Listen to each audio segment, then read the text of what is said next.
Your brain is lying to you. Not sometimes, not accidentally, every single day. And the most dangerous part is this: you trust it without questioning it. From the moment you wake up, your brain begins filtering reality. It decides what you notice, what you ignore, what feels dangerous, and what feels safe. But here's the truth most people never learn. Your brain is not designed to make you happy, successful, or fulfilled. It is designed to keep you alive. That's it. Everything else, your fears, your doubts, your excuses, comes from that single goal. Let's break this down. Your brain evolved thousands of years ago in a world where survival mattered more than potential. Back then, taking risks meant death. Standing out meant danger. Comfort meant safety. So your brain learned a simple rule: avoid uncertainty at all costs. Fast forward to today. You're no longer running from predators, but your brain still reacts as if you are. That hesitation you feel before starting something new, that sudden wave of doubt when you think about changing your life, that voice saying, "What if it fails?" That's not logic, that's ancient survival programming. Psychologists call this cognitive bias.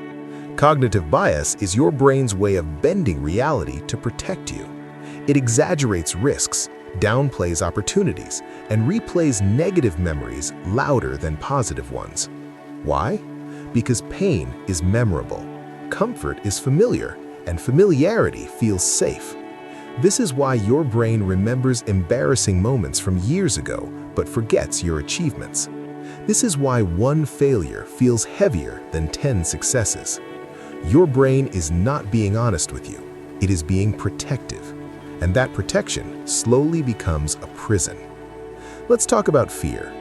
Most people believe fear is a warning signal, but fear is actually a prediction, often a false one. Your brain predicts the worst possible outcome, then treats that prediction as reality. You think, what if I fail? What if I look stupid? What if I'm not good enough? But notice something important. Your brain never shows you evidence, only images, only feelings.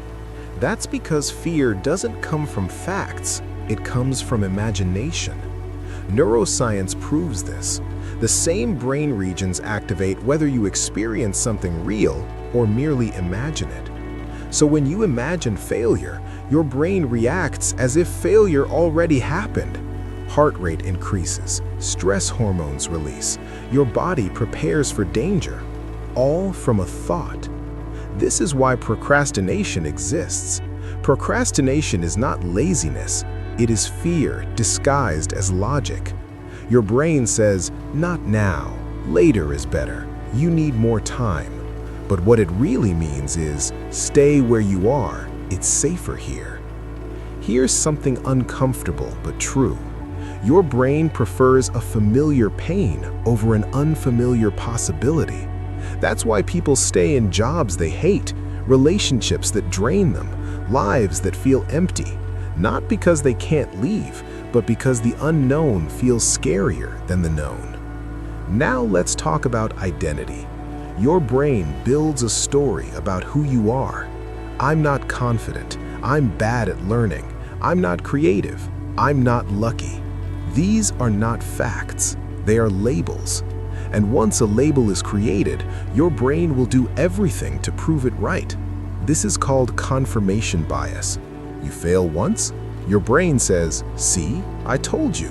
You succeed, your brain says, "That was luck." It selectively filters evidence to maintain the story. Why? Because changing your identity means uncertainty, and uncertainty equals danger. So your brain would rather keep you small than let you risk being wrong. Here's the shocking part. Most of your limitations are self-generated illusions. They feel real, they sound logical, but they are not true. Think about this. You have survived every difficult moment of your life so far, every failure, every rejection, every mistake. Yet your brain still acts as if the next challenge will destroy you. That's not intelligence, that's bias. Another lie your brain tells you is about time. It convinces you that you have plenty of time, that you can start later, that urgency is unnecessary. But urgency is what creates movement. Without urgency, comfort wins, and comfort slowly kills ambition. Your brain hates urgency because urgency forces action, and action brings uncertainty. So it replaces urgency with distraction, endless scrolling, endless planning, endless preparing. But preparation without action is just another form of avoidance. Here's the deeper truth. Your brain does not want you to change. Change means rewiring. Rewiring means energy. Energy means effort. And your brain is lazy by design. It wants the shortest path with the least resistance. That's why habits are hard to break. That's why new routines feel uncomfortable. That's why growth feels exhausting at first. You are literally fighting millions of neural connections built over years. But here's the part most people never realize. You are not your brain. You are the observer of it. The moment you notice a thought instead of obeying it, you regain control. That voice saying, "I can't," it's not you, it's a pattern. That fear saying, "Don't try," it's not intuition, it's conditioning. Awareness is the first crack in the illusion. Once you see how your brain operates, its power over you weakens. This doesn't mean fear disappears, it means fear stops being the decision maker. High performers don't have less fear, they have more awareness. They understand that fear is a signal, not a command. They act despite discomfort, despite uncertainty, despite doubt. And every time they do, their brain updates its predictions. New evidence replaces old bias. This is how confidence is built, not by thinking, by acting. Confidence is not a feeling you wait for. It is a result of repeated action under uncertainty.